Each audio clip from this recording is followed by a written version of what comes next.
శ్రీమాత్రే నమః. అందరికీ శుభోదయం అండి. అందరూ ఏం చేస్తున్నారు? పూజ అది అయిపోయిందా? నేనైతే ఈరోజు పులిహార చేసి నైవేద్యం పెట్టానండి, నిమ్మకాయ పులిహార. అయితే నిన్న తంటికొండ వెళ్ళాము. వెంకటేశ్వర స్వామి దర్శనం చాలా బాగా జరిగిందండి.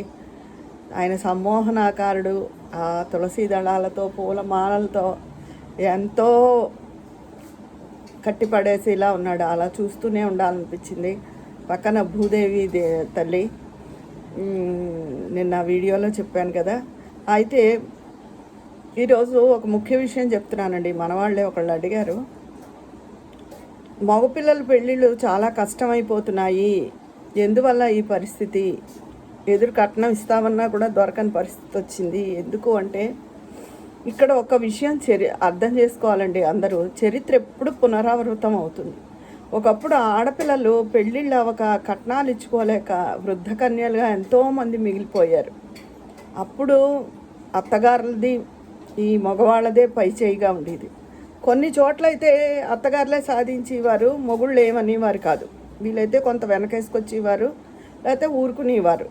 కొన్ని చోట్ల మొగుళ్ళు కూడా చాలా సాధించేవారు. ఇంకా స్కూటర్ ఇమ్మను, అది ఇమ్మను, ఇది ఇమ్మను అని. అంటే సగం మంది మనుషులే అలా ఉన్నారు, మొత్తం అందరూ అలా ఉన్నారని నేను చెప్పలేను. మంచి వాళ్ళు కూడా ఉన్నారు అప్పట్లో కూడా. అంటే మన జనరేషన్ వరకు కూడా, మన జనరేషన్లో కూడా కట్నాలు ఇచ్చి ఏమైనా అత్తగారులు వాళ్ళు ఇంకా ఇవ్వలేదు అన్నవాళ్ళు ఉన్నారు. సాధింపులు, సన్నగా నొక్కులు, పైకి కనపడకుండా ముళ్ళుగుచ్చినట్టు మాట్లాడిన వాళ్ళు ఉన్నారు. ఆడపిల్లలు ఎంత తెచ్చేస్తారు పుట్టింటి నుంచి. మరి ఇంత కట్నాలు ఇచ్చి పెళ్ళిళ్ళు ఎందుకు చేసుకోవడం? ఆ మొగుడు ఏం చేశాడు, ఏం వస్తువులు చేయించాడు, మొగుడు ఏం కొన్నాడు అని అప్పట్లో పాపం అడిగేవారు కాదు. ఇప్పుడు అడుగుతున్నారు, మీ ఆయన ఏం చేయించాడు, ఏ వస్తువు చేయించాడు, మీరు ఎక్కడికి వెళ్ళారు, హనీమూన్ ఏ ఊళ్ళు తిరిగారు, ఇలాంటి ప్రశ్నలన్నీ ఇప్పుడు అబ్బాయిలకు వస్తున్నాయి. ఇప్పుడు అబ్బాయిలు మంచివాళ్ళే అయినా మంచివాళ్ళు ఉన్నారు, చెడ్డవాళ్ళు ఉన్నారు. పెళ్ళాలను చంపేసి వాళ్ళు ఉన్నారు, మంచివాళ్ళు ఉన్నారు. ఇప్పుడు మొగుళ్ళను కూడా చంపేస్తున్నారు. ఇదివరకు పెళ్ళాలను చంపలేదా అంటున్నారు ఏమన్నా అంటే. కానీ ఒక విపత్తు వచ్చినప్పుడు, ఇప్పుడు ప్రకృతిలో ఒక విపత్తు వస్తుంది. ఆ విపత్తుకి తుఫాన్ అవ్వచ్చు, సునామీ అవ్వచ్చు, అగ్ని పర్వతాలు దలవడం అవ్వచ్చు, భూకంపాలు అవ్వచ్చు. అందులో మంచివాళ్ళు ఉంటారు, చెడ్డవాళ్ళు ఉంటారు. కానీ అందరూ దాన్ని ఎదుర్కొంటారు కదా. ఆ దుస్సకంటన ఫలితాన్ని అందరూ అనుభవిస్తారు. అలాగే ఇప్పుడు బస్సు ప్రమాదాలు కానీ, రైలు ప్రమాదాలు కానీ ఏం జరిగినా సరే అందులో మంచి వాళ్ళు ఉంటారు, చెడ్డవాళ్ళు ఉంటారు. కానీ అందరూ ఆ విపత్తుని ఎదుర్కోవాల్సి వస్తుంది. అలాగే స్త్రీలలో అవనివ్వండి, పురుషుల్లో అవనివ్వండి, మంచివాళ్ళు చెడ్డవాళ్ళు ఉన్న ఒక దుష్పరిణామాలు జరిగినప్పుడు దాని ఫలితం మంచివాళ్ళు కూడా ఎదుర్కోవాల్సి వస్తుంది. స్త్రీ ప్రకృతి, ఆ ప్రకృతికి ఆనాడు చాలా కోపం వచ్చింది, చాలా కుమిలిపోయింది, చాలా బాధలు అనుభవించింది. అత్తారింట్లో చాకరీ చేస్తూ ఉమ్మడి కుటుంబాల్లో అష్ట కష్టాలు పడుతూ ఆరోగ్యాన్ని పణంగా పెట్టి ఆహుతైపోయిన ఆడవాళ్ళు ఎంతోమంది ఉన్నారు. తర్వాత ఈ అత్తగారి సూటిపోటి మాటలతో పుట్టింటి వాళ్ళు కట్నాలు అంతంత ఇవ్వలేక, లేకపోతే కట్నం ఇచ్చి పెళ్లి చేసినా ఇంకా పెళ్ళిళ్ళు, పేరంటాలు, పురుళ్ళు, బారసాలు, వీటితో ఆ గృహస్థు ఆడపిల్ల తండ్రి కుంగిపోయిన వాళ్ళు ఉన్నారు. ఇవన్నీ ఆనాడు ఎదుర్కొన్నారు కదా. అలా అవన్నీ చెయ్యలేక, కట్నాలు ఇచ్చుకోలేక అలా ఆడపిల్లలు పెళ్ళిళ్ళు అవ్వకుండిపోయిన వాళ్ళు ఎంతోమంది. అదే రివర్స్ అయ్యి ఇప్పుడు మగపిల్లలకి జరుగుతోంది. కానీ మగపిల్లలకి ఇలా జరిగేటప్పటికి అందరికీ బాధగా ఉంది. కానీ ఏ పరిస్థితినైనా అప్పుడు ఆడపిల్లలు ఎలా ఎదుర్కొన్నారో ఇప్పుడు మగపిల్లలు ఎదుర్కోక తప్పదు. ఇది అంతే, ఇది ఒక సృష్టి రహస్యం అంతే. కాలం అలా తిరుగుతూ ఉంటుంది, ఒక్కసారి ఒక్కొక్క చోట వచ్చి ఆగుతుంది అది. అందుకని ఈ పరిస్థితి వచ్చింది. అయితే మొన్న ఎప్పుడో చాగంటి వారు చెప్తూ ఉండగా విన్నాను, రుక్మిణీ కళ్యాణం ఆడపిల్లలకే కాదు, వివాహం అయ్యి మంచి మొగుడు రావాలంటే, లేదా వివాహం అయిపోయిన వాళ్ళు కూడా చదవచ్చు, ఆ మొగుడు మంచిగా ఉండాలంటే మగపిల్లలకు కూడా వర్తిస్తుంది, వాళ్ళు కూడా చదువుకోమని అని. అది నేను విన్నాను. అందుకని ఎవరైనా వివాహం కాని అబ్బాయిలు ఉంటే వాళ్ళ చేత కూడా రుక్మిణీ కళ్యాణం చదివించండి. ఇది దైవికమైన సలహా. తర్వాత ఇంకా ఎలాంటి ఆడపిల్లలు వస్తారో, వచ్చిన పిల్లలు మనతో అడ్జస్ట్ అవుతారా లేదా అన్నది మనం ఏం చెయ్యలేం.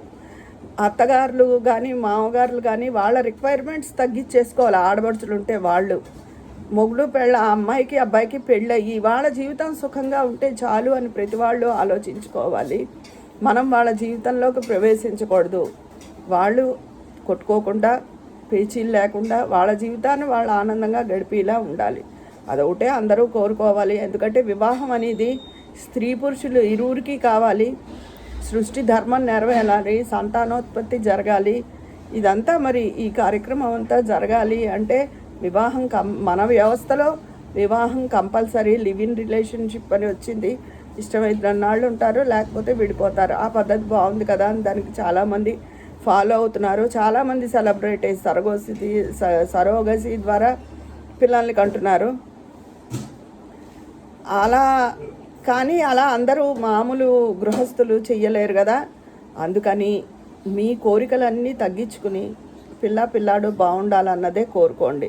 అంతేగాని వచ్చిన కోడల మీద బోళ్ళు ఆశలు పెట్టేసుకుని ఆ అమ్మాయి పని చేసేయాలి, ఆ అమ్మాయి పద్ధతిగా ఉండాలి, ఆ అమ్మాయి అలా చేయాలి ఇలా చేయాలి, అదే పుట్టింటి నుంచి అవి తీసుకురావాలని ఆడబడుచు కోరికలు కానీ ఏవి కోరుకోవద్దు. అంతే. దైవానికి నమస్కరించుకోవడం, పిల్లాడికి మంచి సంబంధం అవ్వాలనుకోవడం. ఇదివరకు ఆడపిల్లల గురించి తల్లిదండ్రులు ఎలా వేదన పడి ఎలా కోరుకునేవారో ఇప్పుడు మగపిల్లలు కోరుకోవాలంతే. చెప్పాగా కాలచక్రం అలా తిరుగుతూ ఉంటుంది. దాన్ని మనం స్వీకరించాలి. ఏ పద్ధతికైనా సరే ఎన్ని ఆధునికమైన పద్ధతులు మార్పులు వచ్చాయో అందులో ఇదొక పద్ధతి అంతే. కాకపోతే లోకం అంతా సుభిక్షంగా ఉండాలి, చక్కటి సంతానోత్పత్తి జరగాలి. ఎందుకంటే ఎందుకు సంతానోత్పత్తి అని 10 సార్లు చెప్తున్నాను అంటే, మంచి సంతానం ఎప్పుడైతే కలిగిందో ఆ సంతానం వల్ల భవిష్యత్తు భావితరాలు మన దేశం అన్నీ బాగుంటాయి. ఎందుకంటే యువత వల్లే అంతా ఉంటుంది కదా. అందుకనే అలాంటి మంచి సంతానం కలగాలంటే అది సాంప్రదాయబద్ధమైన వివాహం వల్లే సాధ్యం అవుతుంది.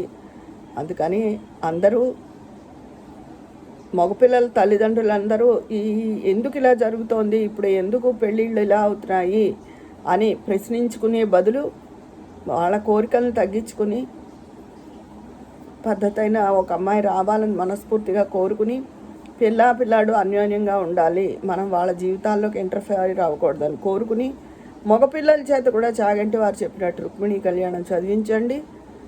పరిస్థితులన్నీ అందరికీ అనుకూలంగా ఉండాలని, అంతా బాగుండాలని నేను కూడా మనస్ఫూర్తిగా కోరుకుంటున్నాను. నన్ను అడిగిన వారికి నా ఈ వీడియో సమాధానం. మరి అందరూ ఏం చేస్తున్నారు? మీ పూజలు అన్నీ అయిపోయినాయా? ఇంకా వంట పనిలో పడ్డారా? లేకపోతే లంచ్ బాక్స్లు అవి ఇచ్చి వాళ్ళు తొందరగా ఇచ్చేసారా? ఇవాళ సోమవారం, మంగళవారం, రేపటికి ఏమన్నా నా ప్రశ్నకు గవర్నమెంట్ వారికి రాసిన ఈ చలికాలం పిల్లల అవస్థలకి సమాధానం లభించాలని కోరుకుంటున్నాను. మరి ఉంటాను. మీ అభిప్రాయాలు కామెంట్ బాక్స్లో తెలియజేసేయండి. మరి అక్కడ మాట్లాడుకుందామా? ఉంటాను. మీ స్నేహితురాలు విజయ పన్నాల.